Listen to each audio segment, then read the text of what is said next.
I'm a businessman. That's number one. I'm a capitalist. I believe in free enterprise. I'm here to go out there and add value, add value to people and make the world a better place. You got to look for an edge. You got to look for a way to differentiate yourself. I went very quickly up because I found that competitive edge. I found something unique. I found something different. And that gave me the competitive advantage that no one else has. I took ownership of the business. Whatever you do, you have to take ownership. And when you take ownership of something, you're going to do well in it.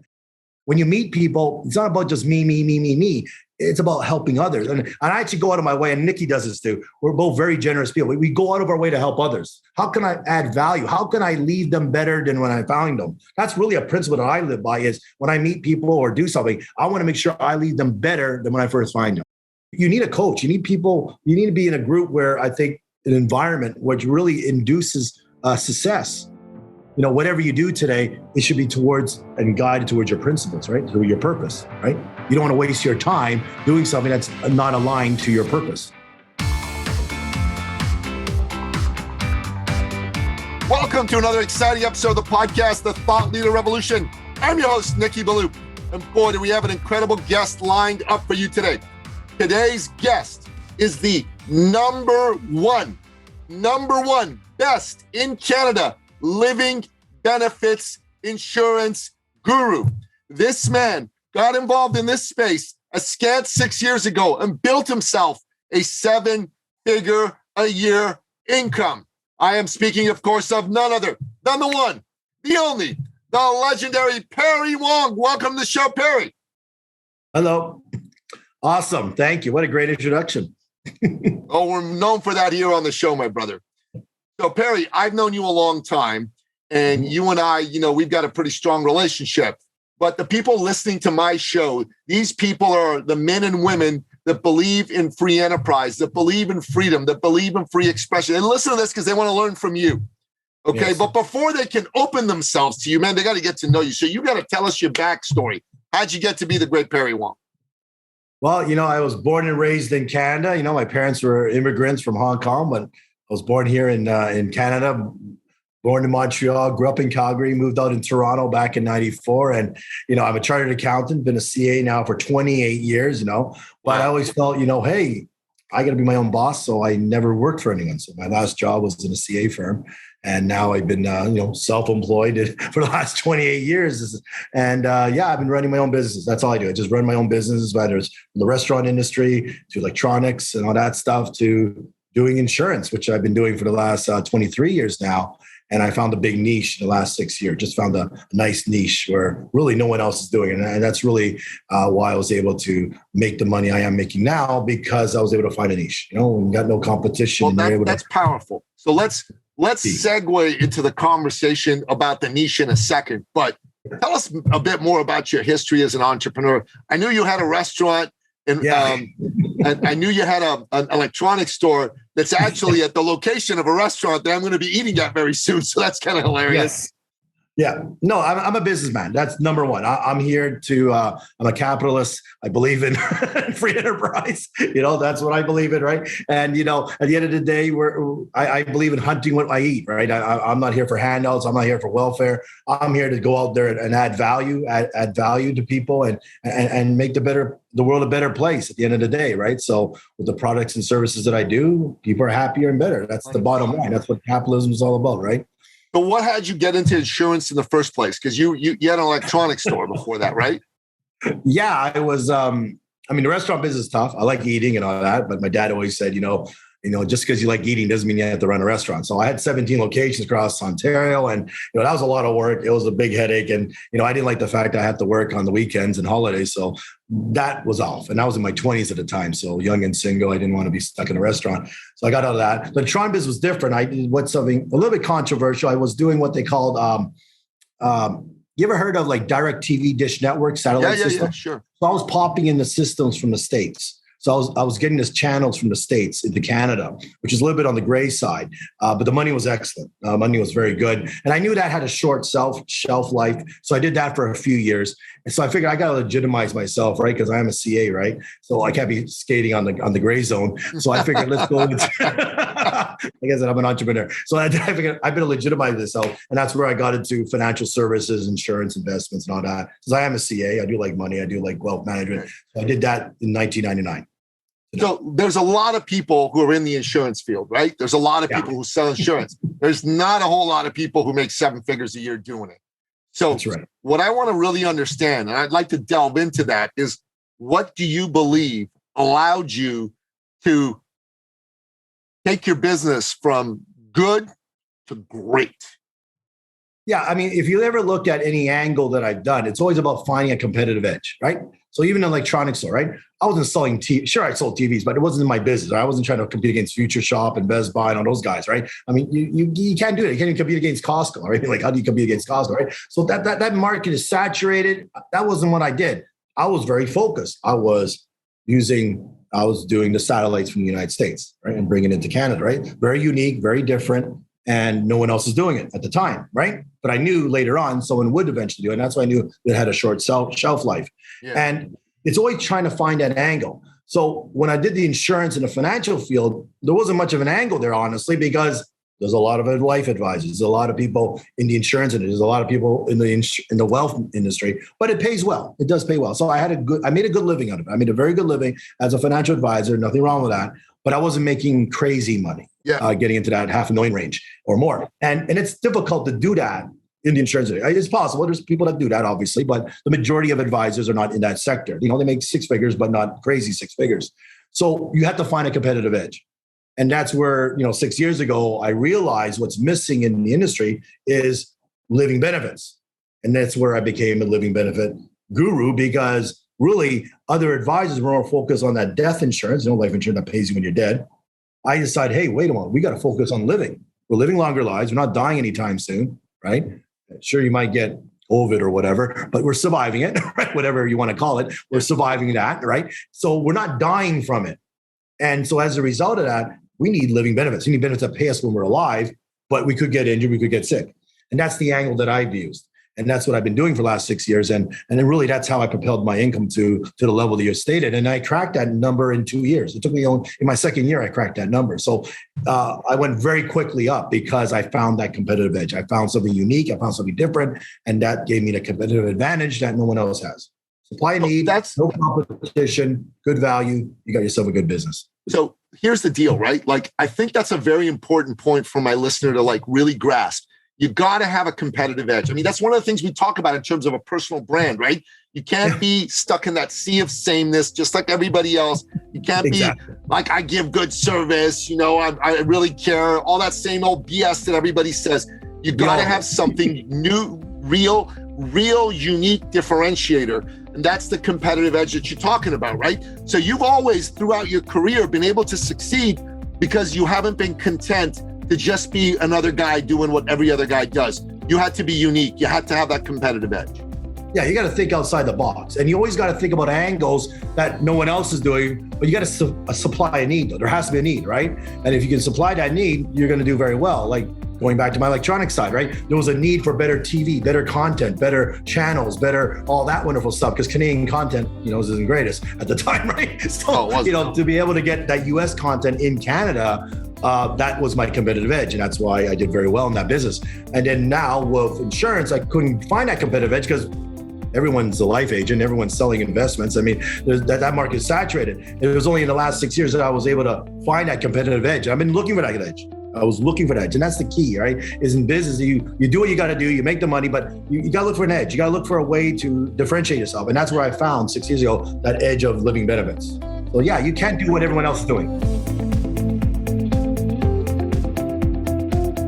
I really appreciate you saying that, because it's reminding me that that's important for all of us to do. It's important for me to do.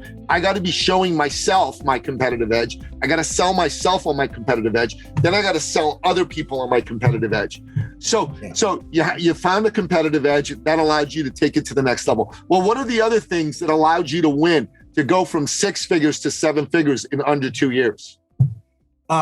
Definitely focus, right? I mean, once you got that edge, once you figured out something, you hit it hard, right? And I knew that I had to capture market share. I knew that this was an opportunity, right? I mean, look, I'm not young anymore. I used to be, right? But when you find something and you know something's going to hit you hard, you hit it hard, right? You don't mess around. You don't lay back and take a holiday. I mean, you hit it hard. So I've been working nonstop last 6 years, and people say, "Why are you doing that?" Because I need to take this to a whole new level, right? I mean, it's not easy to find something that's unique. It's not easy to find something that everyone needs, but no one's selling it, right? That's a pretty hard combination. Very difficult. More competition, massive need. And if you find that, run with it, because it may not come back anymore. You know what I mean? So if you got an opportunity to go, you go for it, right? What is it? You strike when the iron's hot. So right now, here's the opportunity. You run with it. And that's the key. You can't sit back. You can't lay back. It's like, we all see hockey games, right? If you're winning, you're winning. You keep it harder. You don't lay back. You go back. You're going to lose the game, right? You start taking it easy. Someone else is going to come in and start scoring goals. You're done. No, you got to go in there. You got to kill it. And you got to dominate. And really it's about taking ownership. That's really the key, is that I took ownership of the business. Whatever you do, you have to take ownership. And when you take ownership of something, you're going to do well in it. And it's not just business, right? You got to take ownership in your health. You got to take ownership in your business. You got to take business ownership in your relationships, so as a relationship with your parents or your family or your wife or your kids, relationship, or spirituality too, right? So there's different areas in our life where we just got to take ownership. And when you take ownership, you do well. I use an analogy of, a lot of times people, you rent a car. You give a crap about the car? No, you put junk in the back seat. It's all dirty, no big deal. It's your rental. Who cares, right? But if it's your own car, you're not going to put crap in the back seat. You're going to take care of it, right? So when you take ownership, you take care of something, you value it. You don't rent. And in many aspects in our lives, we look at where we rent and where do we take ownership. And that's where you can differentiate where you're successful and where you're not successful. So that's all you got to do. Look at where you're weak at and say, hey, am I taking ownership? Or am I renting? Where in my life am I renting? Where in my life am I taking ownership? No, I really like this. And so you and I are writing a book together, right? And we're not ready to talk about the title yet. We're going to tease people with it, but it's all around how to create $1 million a year income, right? Because you've done that, right? I've written some books. So we thought we had some good synergy to come together. And we've got a great man who's going to be doing a nice forward for us, a well-known person in the world. So we're excited about that as well.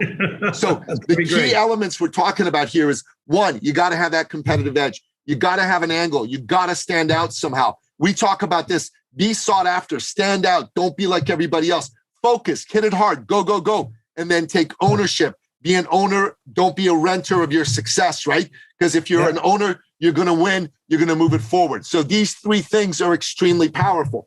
But you also talked about some of the teachings of a very great man, a very famous man at one point in time who's now passed away, and many of the younger generation don't know him. But back in the day, this man was known as a businessman. He was known as a philanthropist. He was known as a success and motivational author and speaker. We're talking about the late, great W. Clement Stone, right? W. Clement Stone had a 3-step success process. Perry, I think it's very valuable for you to go through that 3-step success process as well. Right. So you say he calls them the ingredients of success. There's 3 ingredients of success. So I use an angle like, if you want to build a rocket ship, right? There's certain ingredients to make a rocket ship, right? So if you're missing the engine, that rocket ship ain't going up, right? So you need an engine. That's a key ingredient success. So what William Clement Stone did was he wrote a book. I mean, I recommend everyone to read this, but it's called The Success System That Never Fails. The Success System That Never Fails. Great book by William Clement Stone. The man was born. I'll give you a bit of his background before I talk about the 3 key ingredients of success, so you understand how powerful and how great this individual is.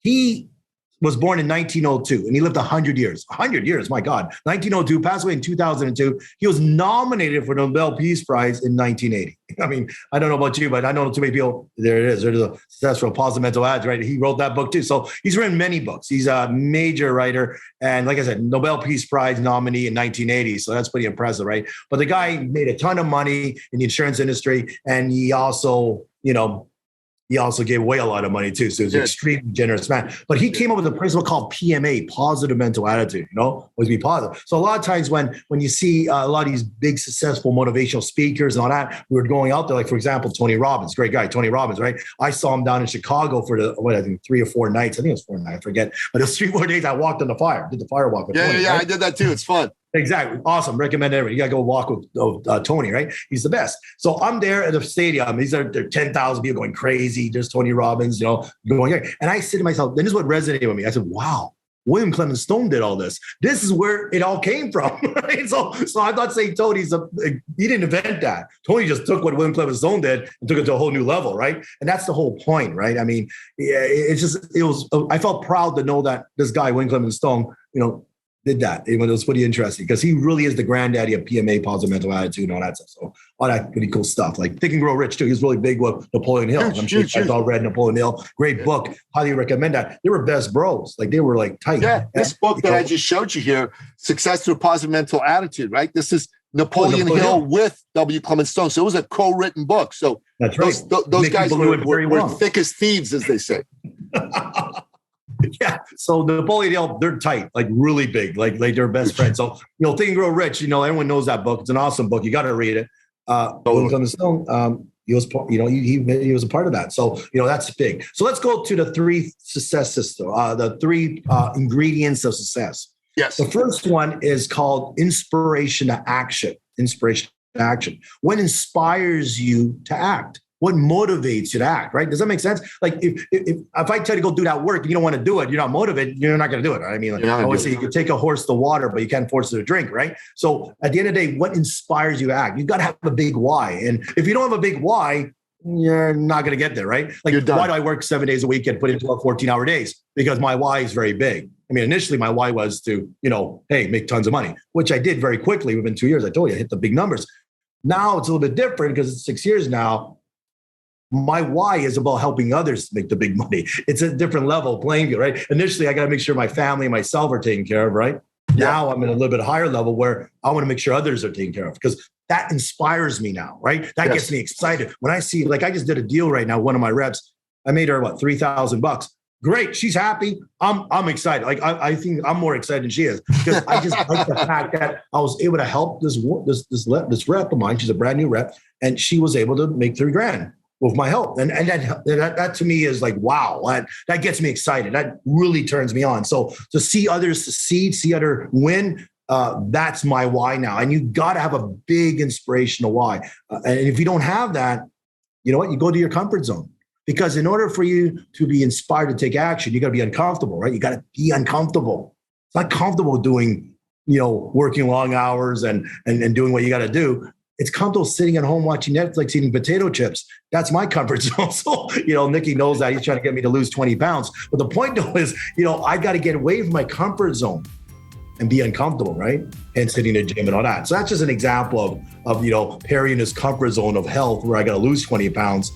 I got to get out of that comfort zone of sitting on my ass, be motivated to get off the couch and hit the gym and eat properly, right? So you got to have that motivation to act, right? And if you don't have the proper motivation, you're not gonna act. You're right? Not gonna do anything. So that's key. So number 2 is know-how.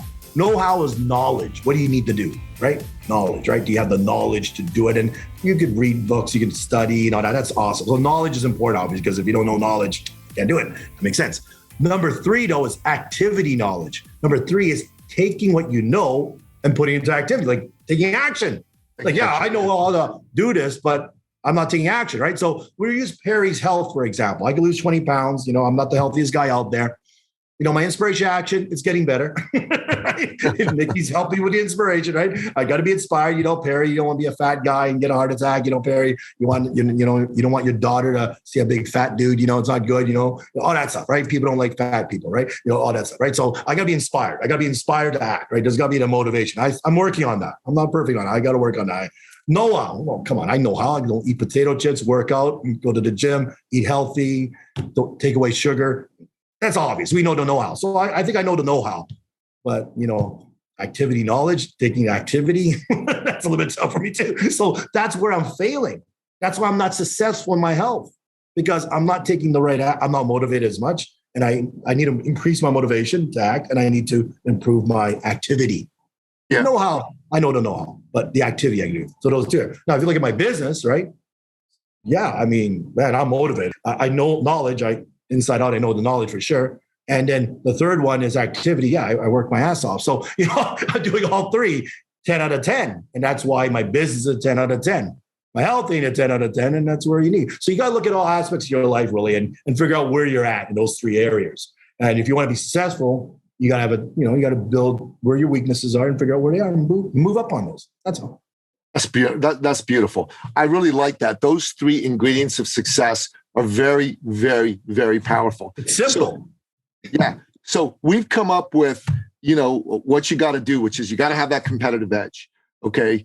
You got to be focused. You got to take ownership. Then you got to take the three ingredients of success and you got to apply them.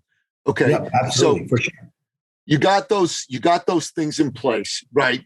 The other thing that you got to do, we were talking about that, is you got to connect with people. You got to use your connections. You got to use your network. You got to be talking to people. Say more about that and why that's so important for success. Well, it's kind of hard to be a successful business person if no one knows what your business is, right? It's kind of hard to be successful, like if you don't go out there and get it. We can talk about business, but even on your personal level, you want to go out and find the right person. You got to be out there, right? If you're not out there, you're not going to meet the right person. If you stay at home, you ain't going to meet anyone, right? So you got to be out there. You got to network. You got to get out there, and you got to be. If you're not out there, you're not. And that's why, I'm a people type person. You kind of see I'm a little bit energetic, high energy, kind of like Nicky here. And we're out there. And that's key to business too, is just being out there, talking to people and getting to know people. But, I know Nicky believes this too, and I believe it too. It's about paying it forward too, right? When you meet people, it's not about just me.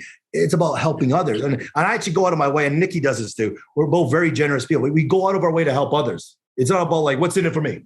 What's it? No. That guy just being nasty, being selfish. What's in it for them? Like, what can we do to help their lives? How can I add value? How can I leave them better than when I found them? That's really a principle that I live by, is when I meet people or do something, I want to make sure I leave them better than when I first find them. Meaning I want to be... Yeah, leave them better than you found them. It's very powerful, very important. Right. And that's a mindset I think people need to believe in, because when you pay it forward, it's not just a line, pay it forward. That's nonsense. You got to live by it. You got to be able to be generous and give. Because I read that in the past. Obviously, I read many books in the past about how to be successful and all that. But one of the things I learned is to be successful, you got to pay it forward. You got to give, and it's true. When you give, you get so much back, so much back. So knowing people, paying it forward, being good to people, helping people out. Sometimes people say, "Oh, I want my business to grow." I go, "Well, what have you done for them? What do you mean?" Well, you want that guy to buy something off you, but what have you done for him? What have you done to help him out? It's not about you all the time. Something you got to think about them too, What can you do to add value to their life? Oh yeah, that's right. Yeah, that's very important. It's super, super important. One of the things that I really, really admire about you is how you take an interest in making sure all the people that you come into contact with win. If they're on your team, you want them to make the sales. Right? If they're not on your team yet, you want to open their eyes to new opportunities. I love that about you. I think that's a fantastic thing. I myself share a similar outlook on life. I want to help people. If they're my client, I obviously want to help them win in a big way. If they're not my client, I still want to help them win in a big way. Anything that helps another person be more successful to me is important. You and I got to know each other a little bit more when we were doing men's work together. And one of the key things that I did was I enrolled a lot of men and I brought them into the space, right? And people would always ask me, how do you do it? I go, well, I'm not trying to do it because I want enrollment numbers. I'm trying to do it because I'm looking for a man who needs help. I'm looking for a man whose life is not where he wants it to be. And I'm here to show him how he can make it better. And if he says no, I don't take it personally. I like saying no, hey, it's not for him. It's all good. And when dudes know that I'm not trying to force them to do something against their will, right? Because a lot of people, I'm going to force you, I'm going to push you, I'm going to make that happen. Then they go, okay, this guy actually gives a good gosh darn about me. And that's what makes them go, wow, okay, then maybe this is real. It opens their mind. It makes them look at the opportunity differently. I know that's what you're like too. That's why you've been able to add, 200 people are in your team? Is that right?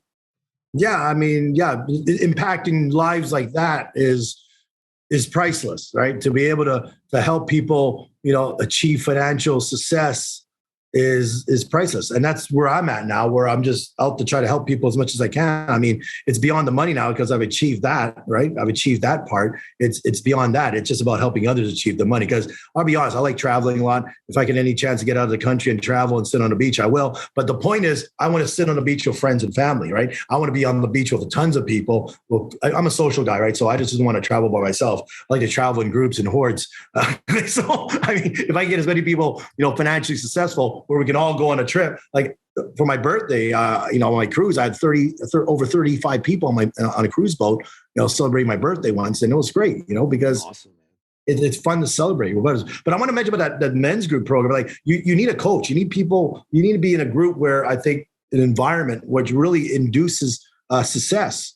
And that was a big part of the success that I had was the work that Nicky and I first met each other in those type of men's group where we're able to go out and be men, be able to open up and discuss things and have an open conversation where we can expand ourselves and learn and become a better person. That's the bottom line. It's to add value and be a better person. And those groups are very important. I think that's mandatory. I mean, if I had to mention one reason why my success it's from that, honestly. That is the truth of the matter. That's incredible. So we've got having a competitive edge, very important. We've got having focus. We've got, on top of that, we've got, so we had competitive edge, focus, man. I just lost it for a second. What was that other thing? Ownership versus renting. Thank you. Jesus. Don't be a renter. Don't rent. So I got to take more ownership of remembering these: competitive edge, focus, ownership. 3 ingredients of success. Super important. Pay it forward. Be generous, right? Be someone who's humble and is learning, and be about helping other people. So we got up to 8 over there, right? like that's important. And then you can't do it alone. You cannot do it alone. You got to have coaches, mentors, groups. You got to be part of an opportunity. And then it's also very important, I think you said, to be in the right opportunity at the right time. So if you're like in the industry that I've been in, right? Like you're a life coach. You and I were talking about this. That's the worst thing to call yourself in the world. I'm a life coach. Oh my God, I'm a life coach. Come and hire me. Oh my God, no one's going to hire you if you're a life coach. You're like that. What does that mean? You coach people about life? Well, I know how to live. I'm alive. Thanks. You know what I'm saying, right? But if instead of saying I'm a life coach, I'm an advisor who specializes in working with insurance advisors in the living benefits space, now that's powerful, because then living benefits advisors go, really? How do you specialize in helping us? Well, I really help you do what you need to do in order to increase your income from 50 to 200% in a single year. Then they'll go, really? Okay, that's interesting and exciting versus I'm a life coach. Or I'm an insurance agent. I'm an insurance agent. I sell insurance. Oh yeah, everybody loves to hear that, right? I sell insurance. But no, but if you say instead, you know what I do is I help protect families' incomes. So when the inevitable accidents and sicknesses of life happen, God forbid, you're not left without an income. You're not left hurting in the hospital and worried sick because you can't pay your bills, you can't pay your mortgage, you can't take care of your family, right? Oh, you got to take care of number one. I mean, life insurance only doesn't even pay you. Life insurance pays someone else. Death insurance. So my question is real simple. Life insurance, it's death insurance. Right, it's death insurance, right? It's like, I don't eat squid, I eat calamari. I don't eat snails, I eat escargot, and I don't eat baby cow, I eat veal, right? So, I mean, like, we don't sell death insurance, we sell life insurance. Right? So the bottom line is, they just give it a nicer name, right? But the point is, that's down the road. We need to talk about what's happening right now, right? We got to take care. I call it the foundation, right? If you're going to have a strong foundation, remember, I'm a CA, right? So as a CA, I always talk about finances and all that, right? Wealth management. And I always say to myself, the foundation of any strong financial household, right? Because you need a foundation to have a strong financial house, right? So what's the foundation? The foundation is living benefits. Because if you don't have living benefits, one accident, one sickness can what? Well, you're going to have to type in your savings, your investments. Your savings and investments are gone because you got to pay bills, right? We all got to pay bills. Then if you don't have more savings and investments, you got to incur more debt. You got to borrow money. So now you got lots of debt and no savings. You're not going to retire. We all want to retire, right? I mean, who doesn't want to retire, right? So in order to protect your retirement, you got to protect your ability to pay your bills, which is living benefits, because living benefits supports that house, a strong financial house, where you need in savings and investments to retire. You need to have no debt to retire. Yes, in order to retire, you got to have no debt and lots of savings, and you got to be able to pay your bills. That's the bottom line. So that's what it is. It's true. And you see, what I like about what you have to say is that it's differentiated. So there's the competitive edge, but it's differentiated. It's about something people can use. So I got into it because I know, Paul Sobel, he's my sponsor in the men's work. And he got into the work. He called me. He says, look, you got to buy a policy for me. And I'm like, oh, crap. I got to buy a policy for you. Okay. All right. So we'll fine. I'll buy a policy from you. And then he goes, okay, just get the accident one. And all right, I'll get the accident one, because I said, look, man, I'm healthy as a horse. What do I need sickness for? And this was pre-COVID days before I got COVID. Yeah. And guess what happens? Yeah, exactly. I got COVID and all that BS. But so I cut my hand. I mean, you can't see the scar very much right now, but I showed you the scar originally. It was a pretty nasty looking scar. I almost lost use of my finger. I nicked the tendon 1 millimeter to the other side, and my finger would have never worked properly again. So I went to the hospital. I got stitches in it. I wasn't able to work for a couple of weeks. Boom. Yeah. I got a check just shy of $5,000 for that. $5,000. I mean, it's not chump change. That's money. That's real money for me and my family. I'm able to use that to defray some expenses, defray some bills. And that I was very grateful that became possible for me. And now, I'm an evangelist. So I started telling all the men, you and I are part of this other men's thing, right? I was telling the men, look, man, look at my finger, look at my check, right? And then one of the men immediately text messages you back, right? Ryan, he goes, hey, Perry, we got to meet. I'm like, damn, look at that. Just like that, my little injury got a sale, And the funny part is, Nicky, you didn't plan on getting an accident, right? You didn't put in your daytime. You didn't pull your phone and say, today's the day I'm going to trip and fall and nearly bash my hand open, right? I mean, no, it wasn't planned. It was inconvenient, right? It was definitely not convenient, right? I was speaking on stage that day. So let me think about that. That kind of ruined your plans there, up on stage, throbbing finger, trying to be excited when I'm in pain, unbelievable. I couldn't take pills to numb the pain because then I'd have no energy to do my job, right? Yeah.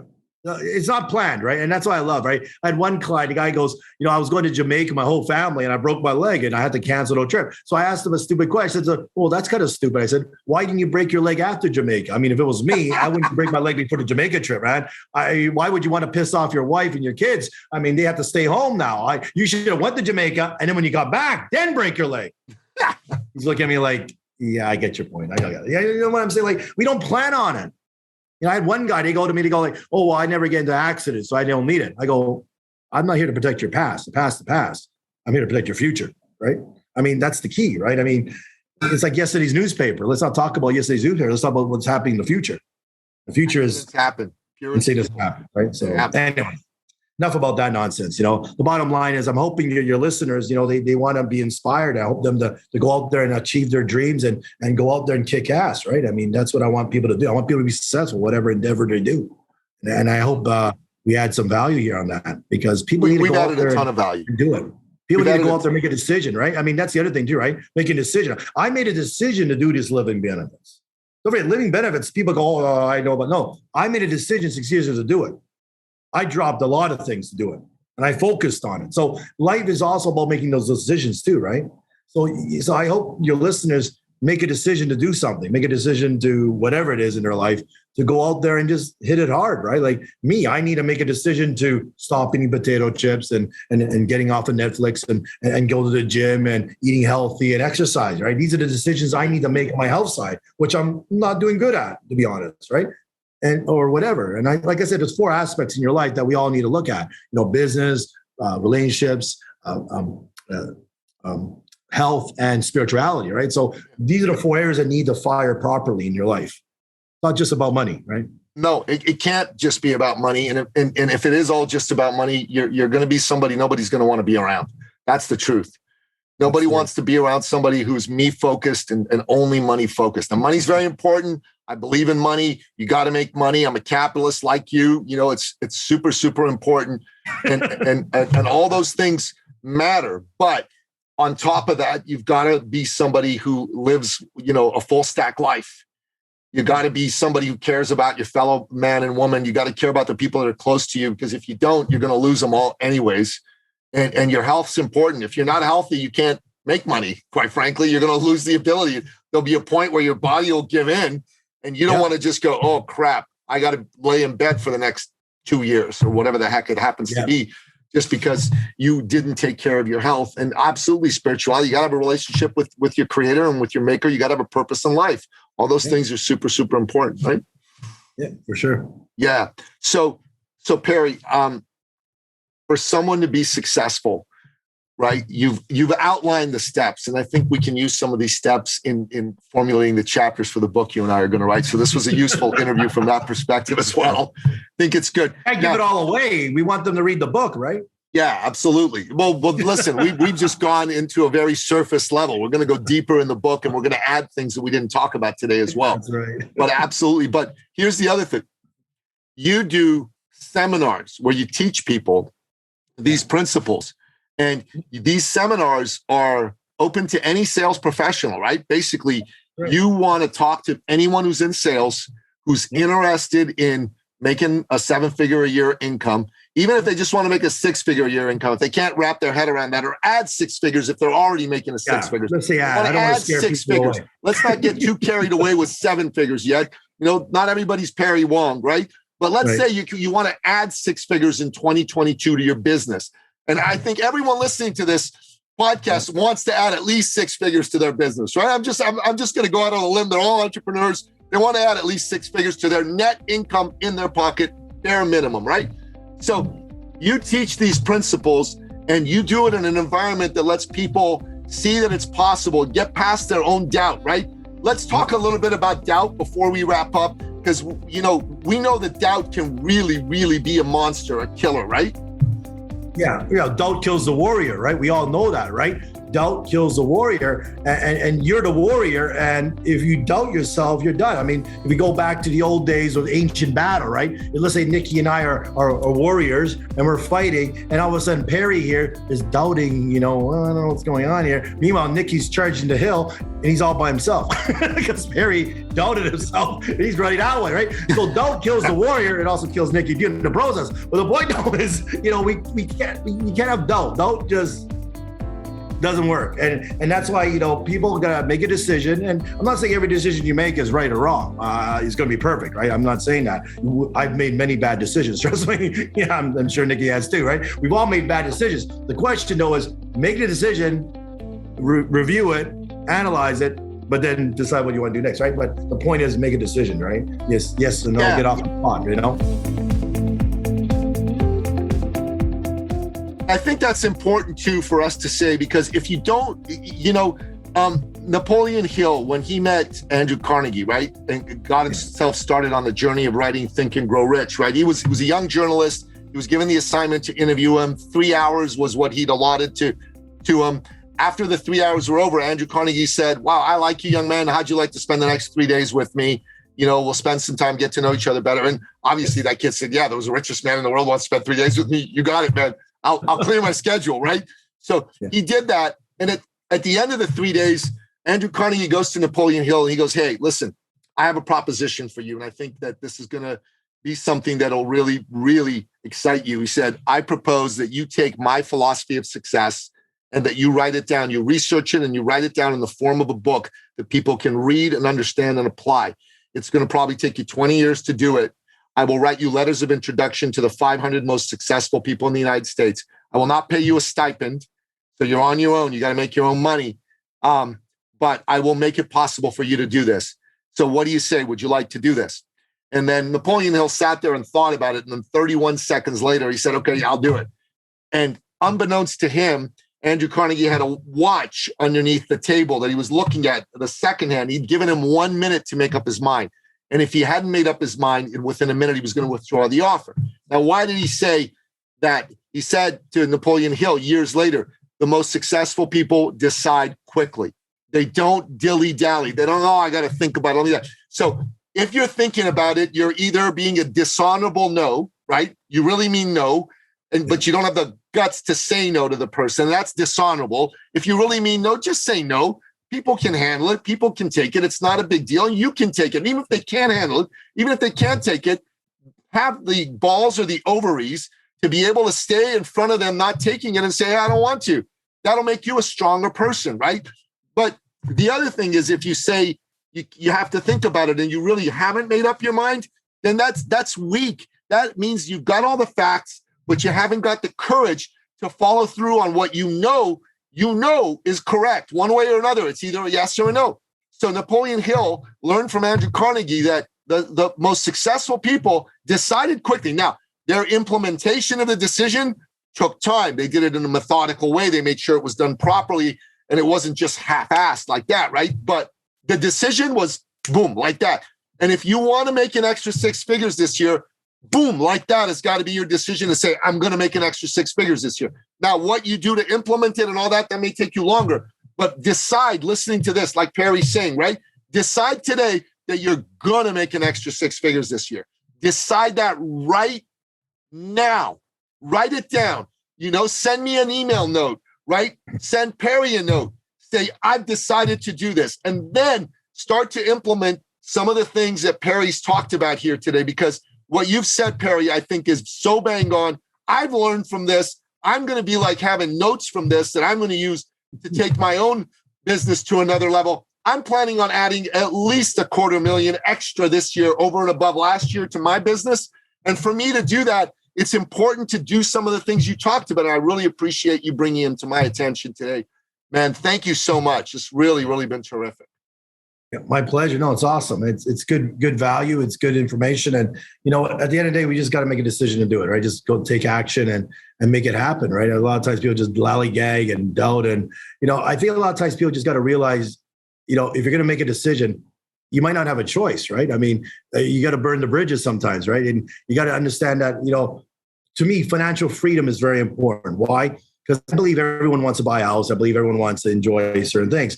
If you're looking to buy a house, you need to make a certain level of income. If you're making less than 100 grand, for example, good luck trying to get a house, especially in Toronto, right? So once you realize that you want to get a house, and that's your decision, then you got to figure out a way to make that 100K plus, right? You got to get out there and make some money.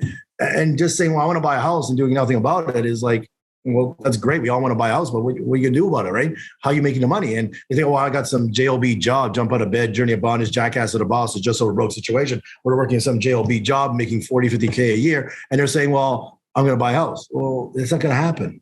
It's like a hamster in a wheel. Just keep on circling and trying to get out. It's insanity. It doesn't work. You got to realize that, your current situation is, am I able to buy that house? Am I able to get that 100K or whatever? And if you're not making the money, then you got to do something about it. And that's how you make decisions, really. You got to say, this is what I want, what I need to do it. And if what you're doing right now isn't towards that, then you're wasting your time, right? I think we know this too, this principle where, whatever you do today, it should be towards and guided towards your principles, right? To your purpose, right? You don't want to waste your time doing something that's not aligned to your purpose in life, right? You want to be able to be aligned to that purpose, and any deviation of that is a waste of time. So just focus on achieving your purpose, whatever that is. Right? Very true. I got to tell you, this has been a really powerful interview, and I want to do a lot more interviews like this, which are practical and focused on results and success. And I think for me, that's what I want to bring forward. I'm glad we did this. We're going to do this again, Perry. We're going to do a few more interviews like this. I think as we write out the chapters in the book, one of the things we can do is we're ready to put it out is we'll record these interviews, we'll release the book, and then we'll have a chapter at a time that we release as an episode too, as a way to push this forward. And we'll go be on other shows. So I'm going to get you on some other shows. I'll get myself on some other shows, and that's super, super important. And it's going to make it happen for what we're trying to do in the world. Because listen, we want to make the world safe for capitalism, right? And the way to do that is to show more people how to win at capitalism. Winning at capitalism means making money. 7 figures is the gold standard in capitalism. You make 7 figures, you're in the gold standard of capitalism. So I got a vision, man, that, I want 1 billion people to become millionaires in the world. 1 billion millionaires, #billion millionaires. And then, hey, let's have 1 million people become billionaires. Because right now there's about 5,000 billionaires in the world. Let's go up to 1 million billionaires. Let's have people that today are not billionaires become that. And the way we do that is by teaching them good education, good inspiration, good excitement. So Perry, if people want to get a hold of you, find out more about your seminars, find out more about your products and living benefits, what's the best way for them to get a hold of you or get into your information and your seminars and all that? Yeah, look, I mean, you give me a call, my number, 416-999-7011, or just email me at perry@perrywong.ca. That's it. perry@perrywong.ca. So I got to tell you, who hands out their phone number on these shows? Nobody. That's super generous of you, Perry. I mean, a man who's making 7 figures is willing to take a call from somebody. So folks, you got to understand, this is a big deal. You're going to be talking to an actual multimillionaire, and he's giving you his phone number and email address. And like, if you want to make that extra 100K, and you get the law of proximity, right? The law of proximity. We talked about this before, Perry. Who you hang around, the 5 people you hang around the most, that's going to be who you're going to end up being, right? You want to take advantage and put Perry Wong into your proximity. That's super generous of you, man. I really appreciate you doing that. I'm actually blown away that you were willing to hand out your phone number. Man, that's my number has cool. been changed in over 20 years, and the same email address too. So I don't. That's amazing. Everybody who's listening to this should take advantage of this, especially if you're in the insurance space or the sales space.